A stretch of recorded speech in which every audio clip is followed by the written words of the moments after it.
Hi friends, RK news తెలంగాణకు స్వాగతం. ఈరోజు ముఖ్యాంశాలు. పగలు కాంగ్రెస్, రాత్రి బీజేపీ, రెండు పార్టీలతో ముఖ్యమంత్రి రేవంత్ బంధం. మహారాష్ట్ర తరాలో ఢిల్లీలోని అబద్ధాలు. నాడు తెలంగాణ బలిదేవత అన్న రేవంత్ రెడ్డి నేడు అదే నోటితో సోనియా గాంధీపై ప్రశంసలు. రాహుల్ అపాయింట్మెంట్ కోసమే ఇదంతా. ఈడీని ప్రభావితం చేసేలా కాంగ్రెస్ నేతల వ్యాఖ్యలు. కేటీఆర్ టార్గెట్ గా కాంగ్రెస్, బీజేపీ నేతల మాటలు. న్యాయ వ్యవస్థపై మాకు పూర్తి నమ్మకం ఉంది. బీఆర్ఎస్ నేత మాజీ మంత్రి వేముల ప్రశాంత్ రెడ్డి. సీఎం రేవంత్ రెడ్డి గారు పగలు కాంగ్రెస్, రాత్రి బీజేపీ అనే పరిస్థితిలో ఉందని వేముల ప్రశాంత్ రెడ్డి గారు మీడియా సమావేశంలో తెలియజేయడం జరుగుతుంది.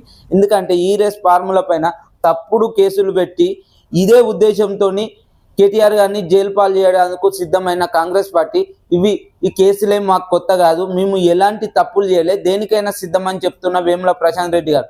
మరియు మహారాష్ట్రలో తప్పుడు పథకాలనే ఇక్కడ తెలంగాణ రాష్ట్రంలో అమలు చేస్తానని చెప్పి అదే విధంగా మహారాష్ట్రలో చెప్పిన కాంగ్రెస్ పార్టీ అక్కడ బొక్కబోర్ల పడడం జరిగింది. అక్కడ మహారాష్ట్ర ప్రజలు చైతన్యవంతులై తెలంగాణ రాష్ట్రంలో ఇచ్చిన హామీలో ఒక్కటి కూడా పూర్తి స్థాయిలో అమలు చేయలేకపోతుంది కాంగ్రెస్ పార్టీ.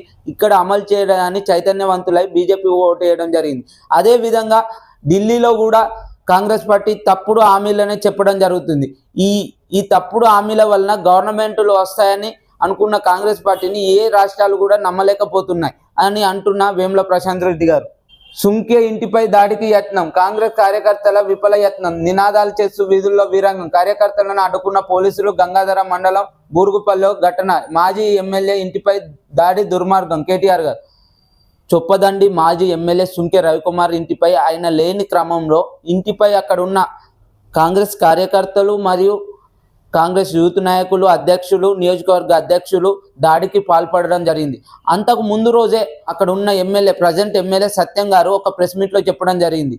మేము దాడులు చేస్తే బీఆర్ఎస్ పార్టీ నాయకులు ఎక్కడికక్కడ ఇంట్లోనే ఉంటారు, బయటికి రాకుండా చేస్తామని ఒక మీడియా సమావేశం చెప్పడం ఎంతవరకు న్యాయం? అంటే మీరు ప్రభుత్వం నుండి దాడులకు పాల్పడతారా అని తెలంగాణ ప్రజలు అనుకుంటున్నారు. అదేవిధంగా అక్కడ ఉన్న స్థానిక యూత్ కాంగ్రెస్ అధ్యక్షులు మరియు నియోజకవర్గ అధ్యక్షులు అందరు కలిసి మాజీ MLA BRS party Sunke Ravikumar గారు లేని పక్షంలో వారి ఇంటిపై నినాదాలు చేస్తూ దాడులు చేయడం ఎంతవరకు న్యాయం? అంటే ఇక్కడ సత్యం గారు చెప్పిన తెల్లారే 2 రోజులకే దాడి చేశారంటే ఇక్కడ ఎమ్మెల్యే గారు ప్రోత్సాహంతోనేనా అని అక్కడ ప్రజలు అనుకుంటున్నారు. ఇలా దాడులు చేస్తే తెలంగాణ ప్రజలు ఎలా రోళ్లపై తిరుగుతారా? అంటే ప్రశ్నిస్తే మాజీ ఎమ్మెల్యేపై దాడులు చేస్తారా, ఎమ్మెల్యేలు దగ్గరుండి ప్రోత్బలంతోనే దాడులు చేస్తారా అనిపిస్తున్నాయి. ఎందుకంటే ముందు రోజే మేము దాడులు చేస్తే మీరు తట్టుకోలేరు అన్న ఎమ్మెల్యే కాన్స్టిట్యూషన్లోనే ఆయనకు సంబంధించిన కార్యకర్తలు, యూత్ నాయకులు దాడులు చేయడం అంటే ఇది ఎంత వరకు న్యాయం? అక్కడ మాజీ ఎమ్మెల్యే సుంకే రవికుమార్ గారి ఇంట్లో లేడీస్ వారి ఇంటి సభ్యులు ఉండడం జరిగింది. ఆయన లేని పక్షంలో వారు భయాందోళనకు గురై వారిపై దాడి చేస్తున్న క్రమంలో కేకలు పెట్టడం జరిగింది. కేకలు పెట్టిన సందర్భంలో అక్కడ పోలీసులు వచ్చి వారిని ఎక్కడికక్కడ అదుపు చేసిన జరిగిందని తెలియజేయడం జరుగుతుంది. హైదరాబాద్ రియాలిటీ డమాల్. కుప్పకూలుతున్న రియల్ ఆశల సౌదాలు. మరో అధ్యయనంలో నిజాలు తేటతెల్లం. ప్రభుత్వ విధానాలతోనే ఆగమ గోచరం. 36% సేల్స్ డౌన్ అని తెలిసిన ప్రాప్ టైగర్. హైదరాబాద్లో జరుగుతున్న రియల్ ఎస్టేట్ డమాల్. ఎక్కడికక్కడ రియల్ ఎస్టేట్ కుప్పగూలే పరిస్థితిలో ఉంది. గత ప్రభుత్వంలో 36% లాభాలతో ఉన్న రియల్ ఎస్టేట్ మరియు అదే కాంగ్రెస్ వచ్చిన సంవత్సర కాలంలో 36% పడిపోయిందని ప్రాఫిట్ టైగర్ నివేదికలో తెలియజేయడం జరిగింది. ఎందుకంటే గత ప్రభుత్వం మంచి మంచి ప్రాజెక్టులు చేసి హైదరాబాద్ రూపురేఖలనే మార్చడం జరిగింది. దానివలన అక్కడ ఉన్న రియల్ ఎస్టేట్ వ్యాపారం అనేది 1000 కోట్లలో అభివృద్ధి చెందింది.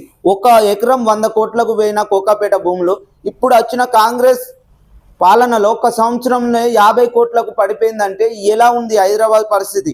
ఎక్కడికక్కడ రియల్ ఎస్టేట్ వల్ల ఒక ప్లాట్లను మరియు భూములను కొనే పరిస్థితిలో లేని ప్రజలు. ఎందుకంటే రియల్ ఎస్టేట్ పడిపోయిన వలన అక్కడ సేల్స్ జరగలేకపోతుంది. దాని వలన వ్యాపారాలు రావాలన్న భయాందోళనకు గురవుతున్నారు.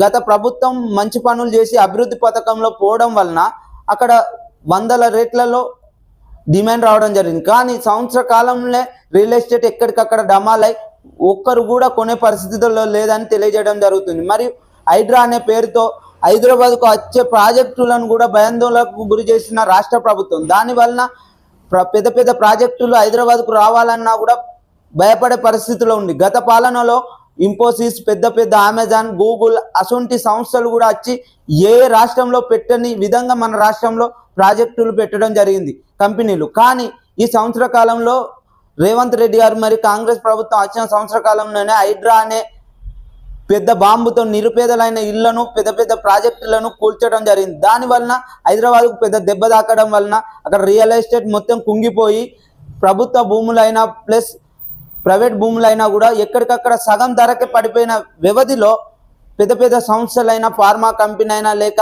ఐటీ సంస్థలైనా ఇక్కడ పెట్టుబడులు పెట్టాలంటే మాకు కూడా అదే పరిస్థితి వస్తుందని భయాందోళనకు గురై ఎక్కడికక్కడ రాని పరిస్థితిలో రియల్ ఎస్టేట్ కూడా పడిపోయిన పరిస్థితి ఇక్కడ గమనిస్తున్నాం.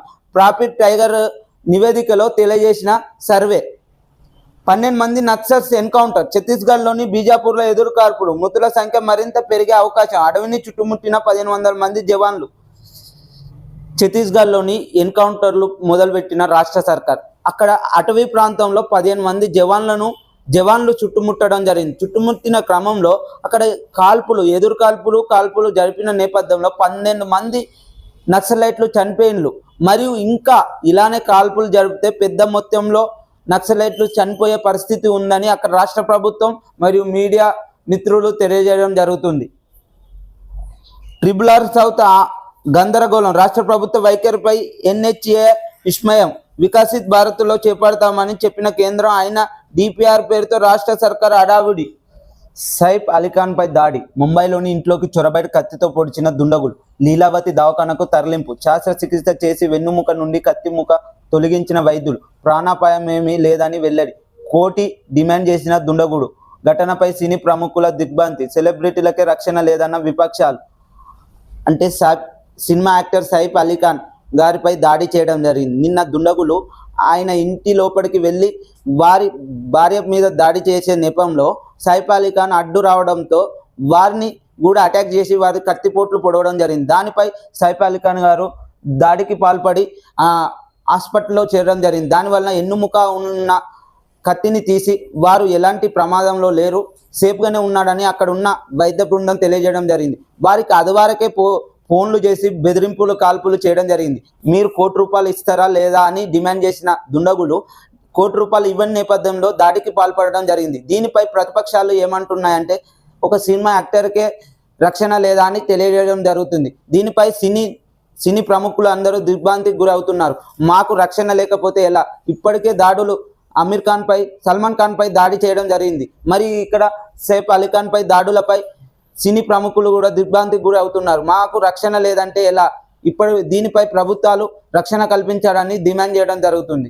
ఇలాంటి మరెన్నో వీడియోస్ కొరకు ఆర్కే న్యూస్ తెలంగాణను సబ్స్క్రైబ్ చేయండి, షేర్ చేయండి. మా కంటెంట్ కనుక నచ్చితే మీ ఫ్రెండ్స్కి కూడా షేర్ చేయండి, సబ్స్క్రైబ్ చేయమనండి. ఇలాంటి మీ సపోర్ట్ ఎల్లవేళలా మాకు ఉంటే మున్ముందు మంచి మంచి వీడియోస్ చేస్తామని, తెలంగాణ ప్రజల కోసం ప్రశ్నిస్తాం తెలంగాణ మీద అని కోరడం జరుగుతుంది.